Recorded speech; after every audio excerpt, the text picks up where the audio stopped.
Welcome to the story of the Underground Man. Many have tried to talk of the legend, but I know the real person. On the surface, he seems like a perfectly normal human. He's good-looking, well-kept, and highly intelligent. But underneath, there is a mystery looming. Tom has been building these hideaways since he was a kid.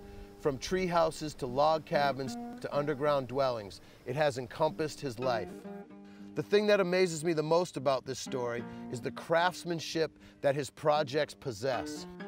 He takes indigenous materials and builds these homes for little or no money and creates a masterpiece. Plus, he does it in some of the most beautiful places that people pay millions of dollars to live at. He finished building his first dwelling in the late 80s on the island. For years, he lived there unbothered. He was living his life perfectly peaceful without treading on anyone. Then one day, a nosy hunter stumbled across his home and just couldn't keep his mouth shut. He ran and told the authorities instead of moving on his way. The authorities really had no idea what to do about this thing. The guy really wasn't bothering anybody, but how could they let him stay? What if everyone started doing it? Yeah, right. Nobody can do what this guy does.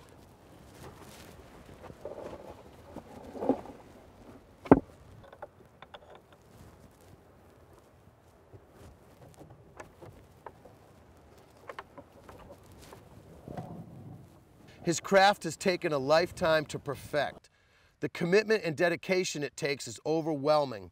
Not to mention just being alone in the woods with all those creatures out there.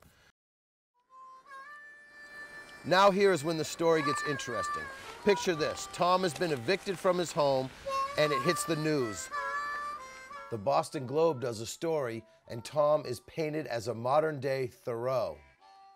For a brief minute, he had public consensus on his side. The David Letterman show was interested in him, and reporters were swooning from all over. He may have come off as a bit cross, as many artists do. Unfortunately, this scared the hell out of everyone, and he sent them all packing. So the story fizzled out, and just when you thought he would crumble, little did anyone know he already had two backup dwellings ready, a treehouse and a log cabin. The log cabin was one of my personal favorites. It was masterfully crafted from pine trees that had fallen in the forest. He whittled them all down by hand and cleverly put it all together. It looked like a cool little Cape-style cottage. Well, ultimately the town got wind of this place and had to destroy it. Oh well, this was still no deterrent for Tom. He simply picked up and moved 200 yards away to his treehouse, which was right under their noses. Ironically, Tom spent many years undetected in this place, and it was the most obvious.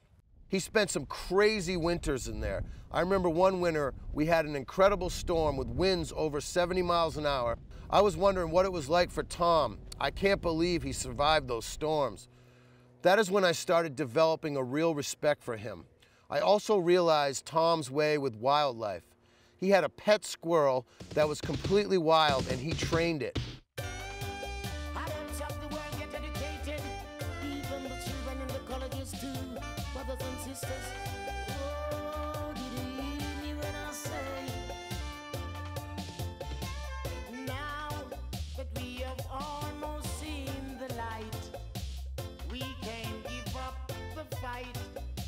Let's not wait another night.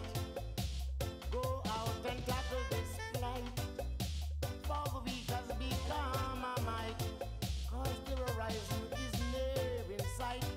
Thank you for the prophecy that we use as our guide. Oh, now we are on our way. We are on our road. We are going home. It's a brand new day. That all the warnings I gave about simplicity is not falling on the ground, but somebody is catching up, getting smart, realize that the birds and man are one. And Quite a bit of time had gone by since Tom's run-ins with the law, and he was kind of flying under the radar at this point. He was also exploring the island for future spots to build at. He was on a roll at this point, and nothing was going to stop him. This is Underground Tom, and today we're going on a little trespass.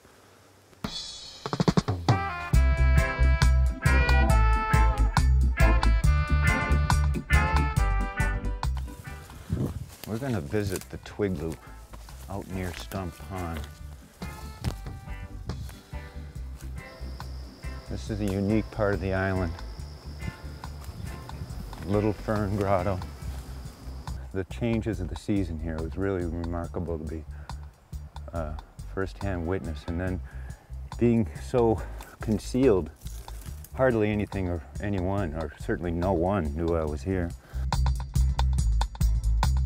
The twig loop was amazing. To me, this solidifies the folklore of the underground man. It took me 2 years to weave this. But that was commuting from the treehouse, 5-mile bike ride out here. I've never seen anything like it. I had no inspiration. It's just something I saw in my dreams and had to do. With like any of my creations, they have to originate with a vision. I have to see the thing completed. It's a lifelong study, and I'm always learning. Every day I'm learning something new. It's a rare privilege. After 4 years in the Twigloo, it was time to move on. This time he built a log cabin treehouse, another amazing work of art right over a stream in a lush little forest right off of a main road. This dwelling to me is a culmination of all his past structures. It's hidden art.